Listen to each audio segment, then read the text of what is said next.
आदमपुर यानी भजनलाल और भजनलाल यानी आदमपुर, दोनों एक दूसरे के पूरक हैं। हरियाणा की राजनीति में जब भी आदमपुर का नाम लिया जाएगा तो उसके साथ भजनलाल का नाम भी जरूर लिया जाएगा। अभी मैं चौधरी भजनलाल के समाधि स्थल पर हूँ। पीछे उनकी आदमकद प्रतिमा लगी हुई है।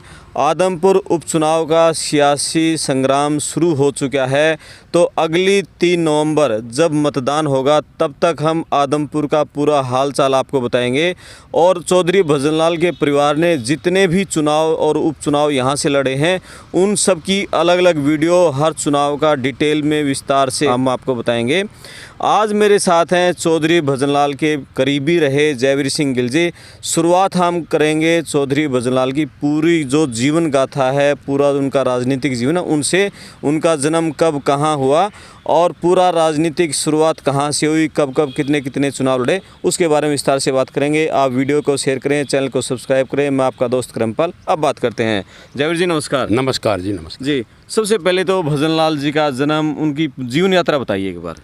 देखिए, चौधरी भजनलाल जी का जन्म 6 अक्टूबर 1930 को जो भावलपुर में स्थित है कोणावाड़ी गांव, पाकिस्तान में जी। तो वहाँ पिताजी का नाम है खैराज मंजू, माताजी का नाम श्रीमती कुंदना देवी। तो वहाँ जन्म हुआ।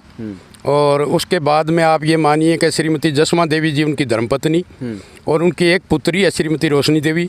2 पुत्र हैं, श्री चंद्रमोहन जी जो डिप्टी सीएम रहे हरियाणा के, और चौधरी कुलदीप जी बिश्नोई जी जो राजनीति में बहुत एक कद्दावर नेता के रूप में आज हैं जी। और जो राजनीतिक यात्रा है चौधरी भजनलाल की, वो कहाँ से शुरू हुई थी? पहला चुनाव किस चीज़ का कब लड़ा उन्होंने? पहला चुनाव लड़ा जी 1960 में ग्राम पंचायत में पंच का। गांव कौन सा इनका? गांव है जी ये अपना क्या बोलते हैं, मेहमदपुर रोही, मोहम्मदपुर रोही। जी जी। हाँ। तो वहाँ सबसे पहले 1960 में गांव के पंच बने जी। बाद में ब्लॉक समिति के मेंबर, वो चेयरमैन बने जी। और यहाँ से राजनीतिक जीवन की शुरुआत हुई जी। पंचायत समिति के मेंबर आपको बताऊं, जब चौधरी भजनलाल पंचायत समिति, हिसार पंचायत समिति के चेयरमैन बने, उसमें हरियाणा पंजाब एक था, संयुक्त पंजाब था। तो पूरे पंजाब में रिकॉर्ड मतों से सबसे ज़्यादा वोट लेकर चौधरी भजनलाल हिसार पंचायत समिति के चेयरमैन बने थे जी। तो उसके बाद विधानसभा चुनाव पहला, उसके बाद 1967-68 में चौधरी भजनलाल जी ने विधानसभा का चुनाव लड़ा जी। इनके मुकाबले में बलराज सिंह उम्मीदवार थे, जिनको इन्होंने लगभग 10,500 वोटों के करीब पहले चुनाव में जीत हुई। उस वक्त वोटों की संख्या तो काफ़ी कम होया करती थी, तो 24-25 हज़ार वोट के करीब चौधरी भजनलाल जी को मिले और लगभग 13,500 वोट उनको मिले। तो इस तरह से पहला चुनाव इन्होंने जीता जी। उसके बाद में चौधरी साहब ने कभी पीछे मुड़ के नहीं देखा। कितनी बार विधायक रहे, कौन कौन से? चौधरी भजनलाल जी विधायक रहे जी 1968, 1972, 1977, 1982, 1987, 1991, 1996, 2000, 2005 और 2008 में चौधरी भजनलाल जी विधायक रहे। बिल्कुल सटीक आंकड़ों पर याद है आपको एक एक चीज़। ये जी चौधरी साहब के साथ, इस परिवार के साथ बड़ा लंबा हमारा संघर्ष रहा है, चाहे हम सत्ता पक्ष में रहे चाहे विपक्ष में रहे। तो चौधरी साहब के परिवार के बारे में बहुत ही, जो साथ में रहते हैं उनके लिए इनके दिल में इतनी अपनायत हमेशा रही है। तो वजह वही है जी, उस वजह से सारी चीज़ें। नई पीढ़ी को ये वीडियो खासकर उन लोगों के लिए है, नई पीढ़ी को जिनको भजनलाल जी के बारे में नहीं पता। 1996 में भजनलाल जी जब आखिरी बार मुख्यमंत्री थे, तो उस समय जो युवा वोटर थे, आज उनकी उम्र 35 साल से ऊपर हो चुकी होगी। तो उनके लिए ये वीडियो, जो हरियाणा की राजनीति को, हरियाणा के राजनीतिक इतिहास को जानना चाहते हैं, चौधरी भजनलाल जी के बारे में जानना चाहते हैं, वो आंकड़ों के समेत इस पूरी वीडियो को देखें। तो ये बताओ, जैसे चौधरी भजनलाल जी पहली बार 1968 में विधायक बने, मुख्यमंत्री कब बने या पहली बार मंत्री कब बने?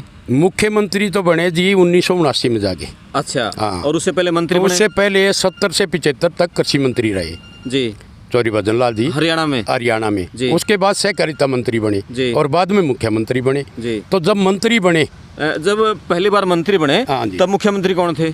उस वक्त मुख्यमंत्री थे चौधरी बंसीलाल जी जी। हाँ जी, चौधरी बंसीलाल मुख्यमंत्री थे और भजनलाल उसमें मंत्री थे जी। जब मंत्री थे उसी वक्त से चौधरी भजनलाल जी ने इस इलाके के लिए ऐसा खाका तैयार कर दिया कि लोगों से मिलने जुलने का तरीका तो पूरा हरियाणा प्रदेश जग जाहिर है कि उनका था। व्यक्तिगत रूप से मेरे ख्याल में कोई ऐसा मंत्री या मुख्यमंत्री नहीं है जो व्यक्तिगत रूप से हर रोज इतने लोगों से मिलने जुलने का काम करते थे। अब चौधरी भजनलाल जी ने कृषि मंत्री बन के किसानों के लिए ये पक्के खाड़ जो बने जी, उस पर बड़ा चौधरी साहब का बड़ा भारी फोकस रहा। और इलाके का किस तरह से मैं विकास कर सकता हूँ वो सारी तैयारी चौधरी भजनलाल जी रखते थे। जी। इसके अलावा जो भी व्यक्ति गया, चाहे उसकी दुख तकलीफ व्यक्तिगत तो गया हो, कोई डेपुटेशन गया हो, चौधरी भजनलाल जी के दरबार में अगर रात के समय भी कोई गया तो उसके दरवाजे हमेशा खुले रहते थे। इसलिए लोगों का प्यार प्रेम जो था वो हर चुनाव में बढ़ करके दिखाई दिया। जी। ऐसा क्या जादू रहा उन्होंने इस हलके में, ऐसा क्या किया कि वो ये पूरा हलका है उनका इतना फैन हो गया कि आज तक वो परिवार कभी हार ही नहीं पाया? फैन की बात जो है जी, मैं बताऊं, जैसे 1968 में पहला चुनाव लड़ा, उसके बाद मंत्री रहे, आगे जाके मुख्यमंत्री बने। अच्छा, ये तो 3 बार हरियाणा के मुख्यमंत्री रहे? हाँ जी, मुख्यमंत्री। कब? 1979 में रहे, 1982 में रहे और फिर 1991 में रहे। हाँ जी। ये जो पहली बार कैसे मंत्री बने और लगातार ये पूरी जो लिस्ट आप लिए हुए है इसकी पूरी डिटेल दो। तो ये है जी, 1970 से 75 तक तो हरियाणा में कृषि मंत्री रहे जी। उसके बाद 1978 में सहकारिता मंत्री बने जी। 28 जून 1979 को पहली बार सीएम बने जी। दूसरी बार सीएम बने जी 23 मई 1982 को जी। और बिश्नोई रत्न की उपाधि मिली जी 10 मार्च 1986 को जी।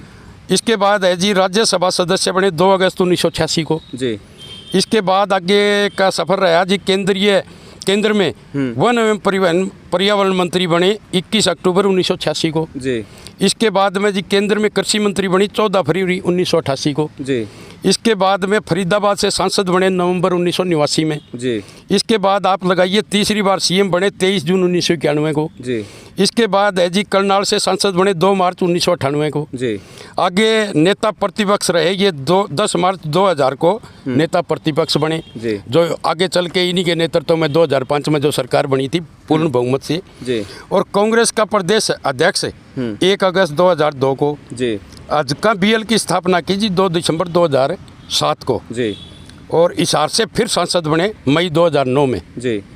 और निधन हुआ जी 3 जून 2011 को।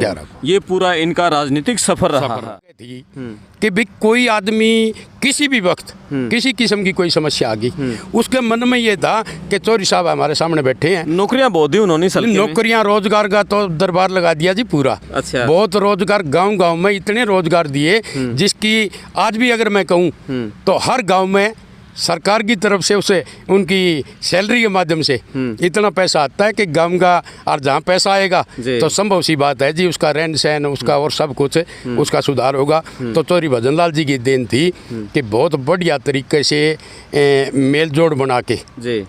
और राजगा हमेशा कोई नशा उनका दिखाई नहीं दिया भाई मैं मतलब इस पर हूँ। मैं तो सीधी सी बात है कि कोई भी आदमी मेरे दरवाजे पर आता है कोई समय हो आधी रात आया उसकी दुख तकलीफ दूर करने के लिए वो तत्परता से काम करता है। और नौकरी भी छोटी नहीं बड़ी बड़ी भी दी, तहसीलदार पटवारी है, बहुत बड़ी बड़ी नौकरियां दी। जिस किस्म का मतलब उसका था पढ़ाई की बात थी उसी हिसाब से उसको एडजस्ट करने का काम किया। जी जी, बहुत अच्छी आपने बताया कि ये इनका पूरा राजनीतिक सफर रहा। ये तो हमने चौधरी भजनलाल जी का जो राजनीतिक जीवन है, जो उनका जन्म से लेकर पहले चुनाव से लेकर और आखिर तक का उनके जो अंतिम दिन तक की हमने पूरी यात्रा बताई। अब चौधरी भजनलाल जी ने जितने भी चुनाव लड़े 1968, 1970, 72 जितने, हर एक चुनाव की अलग अलग डिटेल, किस चुनाव में उनको कितने वोट मिले, किसको हराया, उस चुनाव का माहौल क्या था, उस जो पुराने इतिहास में हम आपको लेकर चलेंगे। हर रोज़ आप पड़ताल टीवी चैनल पर अलग अलग वीडियो देखें। आदमपुर का पूरा सियासी हाल हम आपको अपडेट देते रहेंगे। मैं आपका दोस्त करमपाल। वीडियो शेयर करें, चैनल सब्सक्राइब करें। धन्यवाद। धन्यवाद गिल साहब। धन्यवाद जी, धन्यवाद।